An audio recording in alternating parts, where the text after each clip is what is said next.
FBI, hundreds of agents took bribes from CNN, New York Times, NBC News, and more.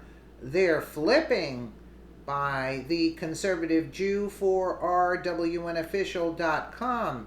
It's now being reported that over 60 FBI agents took bribes from CNN, the New York Times, NBC News, and many others.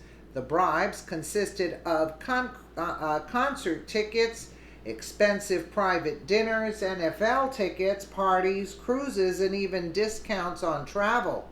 The agents are said to have taken a total of 300 gifts from the mainstream liberal news, all to gain a pipeline to valuable intel.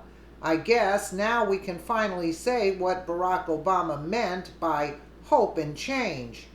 But what's possibly worse about this new information about the FBI is that all this seems to have only been taking place in Washington, D.C., when individuals ask the question what has been going on in other areas of the country.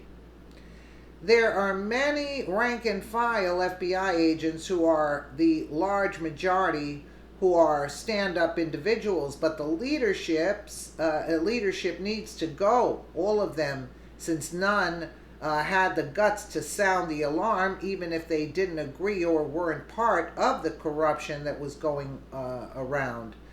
One thing is for certain, it will take the FBI generations to clean up their public image, if it's even possible at this point.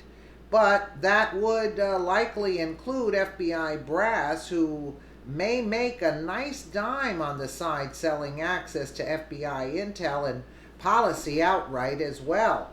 Agents like Robert Hassan, or like a deputy director's wife getting $1.25 million in campaign contributions, while her husband was investigating and clearing the source of the funds from a criminal investigation, rigging an investigation for cash. Is that considered a gift, or is that a new category? Here is more via True Pundit. Access to the FBI is for sale. Wow. Concert tickets, expensive private dinners, NFL tickets, parties on booze cruises, discounts on travel. FBI insiders said more than 60 agents in D.C. alone have been nailed for taking gifts from the news media. Inspector General Michael Horowitz said earlier this week about 50 FBI agents took 300 free gifts from news media. However, Horowitz failed to stipulate that number is only in Washington, D.C., which covers one field office and FBI headquarters.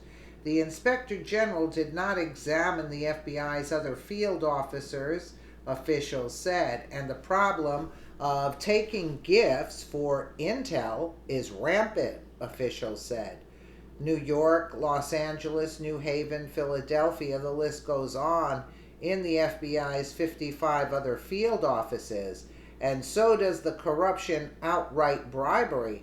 FBI sources who spoke to True Pundit divulged the names of 3 media outlets, New York Times, CNN, and NBC News, as having surfaced in recent external investigations. But there are dozens more, large and small. FBI Director Christopher Wray wants this issue of bribery and the FBI to disappear from news headlines. Yet, he has not launched an internal review nationwide to determine how rampant this problem is inside the FBI, sources said. Why no national review by the Inspector General's office? Wray doesn't want to go there, officials said. In fact, high-ranking FBI officials do not want the list of FBI agents and news media divulged publicly either. Wray and Horowitz are protecting the agents who took bribes as well as their media enablers. Just business as usual in the swamp. If Wray cared, he would find thousands of bribes and favors changing hands inside the FBI across the country. but that would likely include FBI brass who may make a nice dime on the side selling access to FBI intel and policy outright as well. We're repeating that. And Ray certainly recognizes that is a place he doesn't want to venture. It is ugly, and Ray, as he has done since taking office, wants to pretend it's not an epidemic. And what would Ray do if some of the involved media organizations turned around and said the payoffs for intel were a trade-off for placing stories the FBI wanted in their publications and newscasts? Just the price of doing business behind the curtains with the FBI. The FBI doesn't want to lose its ability to smear its political enemies and access to enablers, its media partners who make it possible. And big media doesn't want to lose its pipeline to free intel. This is what happens when we elected a president based on a slogan, a few well-read speeches, and the color of his skin. Barack Obama should have never been our president for 2 terms. He let the FBI become corrupted in an effort to turn them into an extension of the Democrat Party to ensure the left would never lose another election again.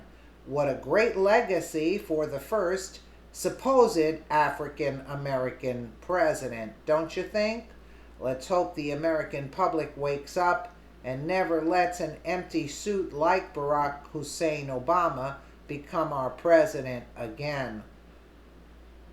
Well, it shouldn't surprise us, you know. It shouldn't surprise us at all. Let me know what you guys think in the comments below. And again, thank you so much for watching.